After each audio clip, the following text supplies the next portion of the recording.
O Senhor esteja convosco. Ele está no meio de nós. Proclamação do Evangelho de Nosso Senhor Jesus Cristo segundo Lucas. Glória a vós, Senhor. Naquele tempo, Jesus entrou no templo e começou a expulsar vendedores. E disse: está escrito, minha casa será uma casa de oração. No entanto, fizeste dela um antro de ladrões. Jesus ensinava todos os dias no templo. Os sumos sacerdotes, os mestres da lei e os notáveis do povo procuravam matá-lo. Mas não sabiam o que fazer, porque todo o povo ficava fascinado quando ouvia Jesus falar. Palavra da salvação. Glória a vós, Senhor.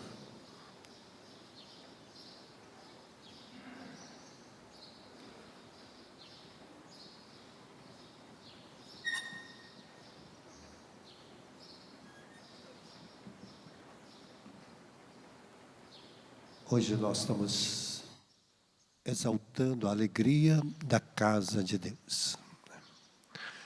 A importância e a sublime alegria de que quando nós viemos aqui é para estar com Deus, né? Colocar a nossa vida nas mãos de Deus. Então, é a expressão do primeiro mandamento quando nós amamos a Deus, né? Nós deixamos toda a nossa comodidade, né? Todas as coisas que parecem ser importantes para nós, nossa casa, deixa pai, mãe, às vezes deixa tudo para estar na casa de Deus, para ouvir Deus falar conosco, né? Para construir em nós um santuário, nosso coração tornar a morada de Deus, um tabernáculo vivo de Deus. Então nós vamos construindo também um templo santo em nós, quando nós viemos na casa de Deus. É aqui que nós vamos nos abastecer, é aqui que nós vamos santificando todo o nosso ser. É aqui que nós apresentamos a nossa vida nas mãos de Deus e a entregamos. Por isso, hoje, as leituras, a primeira leitura do livro dos Macabeus, que quando as pessoas, Antíoco entrou em Jerusalém como rei, ele profanou o templo. Fez do templo um lugar de sacrifício humano. Ali se matava as pessoas. Ali se fazia todo tipo de oblações contra Deus, né? Não para o nosso Deus, mas para outros deuses que ele conhecia. Tornou ali um lugar de pagãos, né? Por isso que quando acontece determinada situação na igreja, quando as pessoas em determinada situação vêm à igreja à noite, vêm e saqueiam a igreja, às vezes entram ali, né, pensando que a pessoa, por não conhecer, por ser pagão, achando que ali dentro tem ouro, prata, riqueza. Porque eles olham as nossas âmbulas douradas, o cálice, e pensa tudo que é de ouro.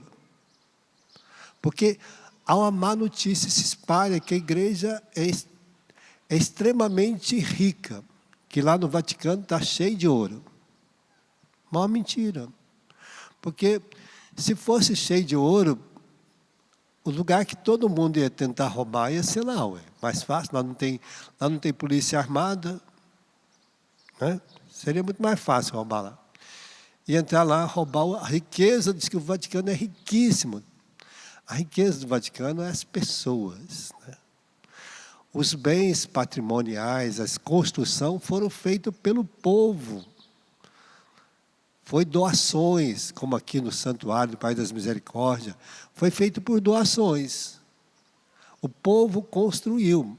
A igreja é sempre edificada a partir do coração das pessoas. Não pelo dinheiro, mas por doações. Vai juntando todo mundo, vai doando e vai construindo. A igreja sempre foi assim. A igreja nunca pegou ali um lugar, alugou um barraco e falou, aqui é uma igreja. Não. Alugou um cinema, aqui uma igreja? Não. Alugou um lugar, seja qual for, um cômodo, aqui uma igreja? Não. A igreja sempre, o povo foi construindo a igreja, porque a igreja começa em nós somos a igreja de Deus. Nós é que edificamos também o templo em nós que vamos formando o templo de Deus em nós que vamos construindo, cada um de nós tornamos parte da igreja, né? A começar por aqui, começam os sacerdotes, os bispos, nós vamos formando o corpo místico de Cristo na igreja, nós formamos um corpo. Cada um de nós somos membros deste corpo de Cristo, que forma a igreja, nós somos parte da igreja. A igreja, e ela torna a nossa casa, quando nós vivemos esta riqueza, a nossa casa torna a extensão da igreja. Ali a nossa casa é uma igreja doméstica, que vai falar, quando nós vemos no Concílio do Vaticano II, vai nos dar riqueza de muitas dimensões da igreja, né, da fisiologia da igreja, mostrando que a igreja também é a nossa casa, é uma extensão. Ali é o lugar onde nós vivemos toda esta graça. Se você quer entender também, lendo a palavra de Deus, você vai ler o Eclesiástico, né? Como ser igreja, como viver igreja a cada dia, como ser uma igreja em casa, no trabalho, aonde a gente vai, no nosso lazer. Então, nós vamos tendo a sabedoria de Deus para ser, mas nós começamos essa sabedoria de Deus aqui. Aqui que nós vamos dimensionar esta graça, aqui que nós vamos beber desta fonte esgotável, aqui nós colocamos toda a nossa confiança no Senhor. Por isso Jesus, quando chega no templo, as pessoas haviam invadido o templo, havia profanado o templo, ali estavam os cambistas vendendo os bois, vendia ovelhas, tudo aquilo que era necessário, pombas, tudo que era necessário para o sacrifício da época, né? Para a reparação do pecado, de uma situação que acontecia no meio do povo, se fazia um sacrifício, e o sacerdote que fazia, mas a pessoa tinha que pagar para fazer aquele sacrifício. E ali os cambistas vendiam esse tipo de animais. Então, tornou um comércio a casa de Deus. Para dizer, olha, a casa de Deus não é um comércio. A casa de Deus é para a gente vir estar com Ele. Eu me dialogar com Deus. Por isso, quando a gente chega no santuário, as pessoas nos exortam a fazer silêncio, a viver a intimidade, porque sempre está presente, às vezes, ali no nosso local, o sacrário, né, para a gente ter como sinal de profundo respeito, né? A hora que a gente entra no santuário. E aí nós vamos vendo como que nós vamos nos educando. Aí a pessoa aprende que quando vai entrar no santuário, tirar o chapéu, né? Fazer a sua vênia, sua genuflexão. Depende de cada um. Porque à medida que ele vai criando respeito pelas coisas de Deus, ele vai também sabendo que o santuário, a igreja, é o lugar do seu refúgio para os momentos difíceis da vida, né? Quantas pessoas que às vezes, nos momentos mais difíceis da vida, eles vão para a igreja, se refugiam lá dentro. Fica lá, às vezes sentado, quietinho lá no fundo, rezando, para abastecer, para trazer um refrigério para o coração, né, para as angústias do tempo, para as dores do tempo, para o sofrimento do tempo presente. Então, a casa de Deus é esta casa, onde nós vamos habitando e vamos transformando o nosso coração, transformando a nossa vida interior. Hoje, falando desses 3 mártires, Roque Gonzalez, Afonso Rodrigues, João Castilho. Por quê? Porque para a pessoa ser mártir, morrer, ela precisa estar totalmente revestida da confiança em Deus, de saber que a vida dela é mais preciosa para Deus do que para este mundo. E eles vão fazer com que a sua vida seja motivo de graça e de entrega total até o limite máximo, né? Por quê? Porque foram educados na fé, abasteceram a sua vida nesta riqueza, na igreja, foram abastecendo, foram se formando, foram se capacitando, foram fazendo uma entrega tão total que as coisas desse mundo, elas são necessárias, mas não são mais do que é a fé dele. Não é mais importante do que a fé dele. Todas as coisas do mundo podem me ser necessárias, mas ela não é mais importante do que a minha fé. Ela que vai me dar o sustentáculo para as adversidades. Porque ela que vai me manter numa retidão constante, diante das provocações, diante até do martírio. A pessoa não vai deixar de viver a fé, como nós vimos nesses dias, né? O rei Antícrito foi levando todos à morte. Foi matando aquelas pessoas importantes de Jerusalém para fazer com que eles se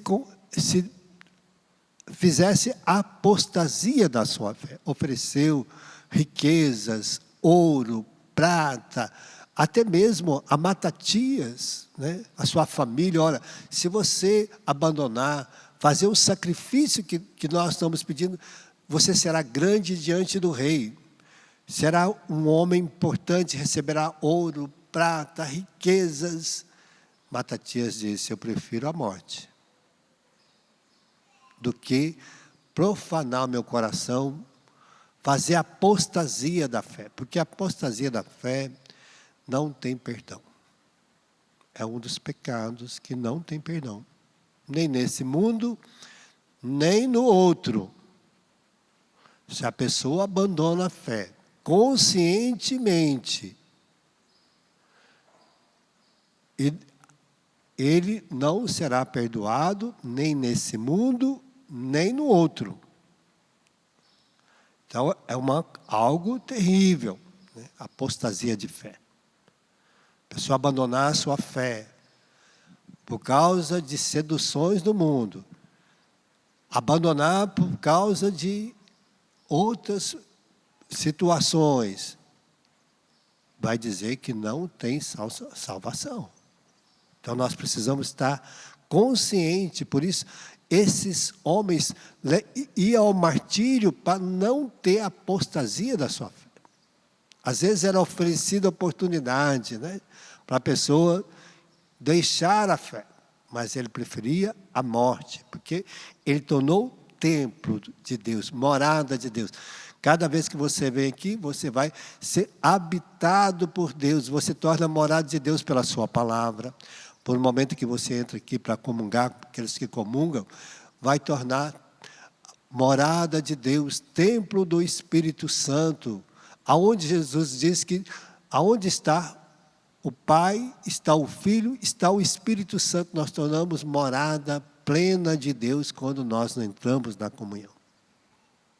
Tornamos como aquele sacrário, né? São Geraldo Magela vai dizer que quando nós passamos, depois que nós comungamos, os anjos ajoelham aos nossos pés, né? E a gente às vezes nem tem a dimensão da riqueza que é a nossa vida quando nós viemos aqui, quando nós nos revestimos desta glória de Deus, né? Quando nós revestimos da riqueza de Deus, nós tornamos esta habitação, tornamos igreja, a fecundidade de Deus em plenitude. Então, por isso, Jesus vai expulsando. A casa de Deus não é um lugar de comércio. A gente não vem aqui para fazer troca. Nós não viemos aqui para fazer troca. Nós viemos aqui para deixar nossa vida se banhar nas riquezas de Deus, para nós criarmos uma identidade nova, para nós formar todo o nosso pensamento, nosso desejo, nossa vontade, nosso inconsciente, criar uma identidade nova em Deus, ser um homem de Deus, uma mulher de Deus, um filho amado de Deus, uma filha amada de Deus. Nós viemos aqui para criar uma conformidade em nós. E aí nós saímos daqui refletindo a imagem de Deus, porque pois, quando Moisés entrava na sua tenda, no Santos dos Santos, e quando ele saía, muitas vezes, o rosto dele brilhava, né? Mostrando que a sua afeição brilha, mostrando que quando você, imagina quando você comunga corpo, sangue, alma, divindade de Jesus aqui na Eucaristia, imagina diante dos anjos de Deus, imagina diante do demônio qual que é a sua afeição? Deve resplandecer glória de Deus. Então nós saímos daqui resplandecente de glória de Deus quando nós viemos e mergulhamos nossa vida em Deus. Nós saímos daqui transfigurado, como Jesus se transfigurou lá no Monte Tabor, e a sua roupa ficou tão branca que nenhuma lavadeira podia, e os apóstolos olhavam aquela esplendor da glória de Deus. Assim nós vamos tornando cada vez que nós viemos para estar com o Senhor. É assim que torna a sua afeição, assim que torna o seu jeito de ser. Assim torna a sua vida em Deus, né? Por isso nós estamos aqui para fazer isso. Nossa casa é a casa, por isso Jesus vai dizer, a minha casa é a casa de oração. Fechamos nossos olhos, porque às vezes a gente vem com tanta má vontade, tem dia, né? A gente vem rezar, vem porque a gente acha que tem que vir, outros vêm por uma visita, outros vêm por um passeio, outros vêm de vez em quando, outros aparecem em momentos, outros só vai na sexta-feira da paixão, outros só vai no dia de casamento, outros só vai no dia de batizado, outro de vez em quando aparece na casa de Deus, não sabe o que está perdendo, né? Deveria ser a nossa maior glória e honra poder vir na casa de Deus. Que nós tenhamos no coração esta riqueza, Senhor, de saber que aqui nós refugiamos a nossa vida, aqui nós nos encontramos contigo, aqui nos tornamos um contigo e aqui nós nos configuramos, aqui nós vamos transformando todo o nosso ser, nosso pensamento, nossa vontade, na vontade divina, vamos santificando a nossa alma e a nossa vida.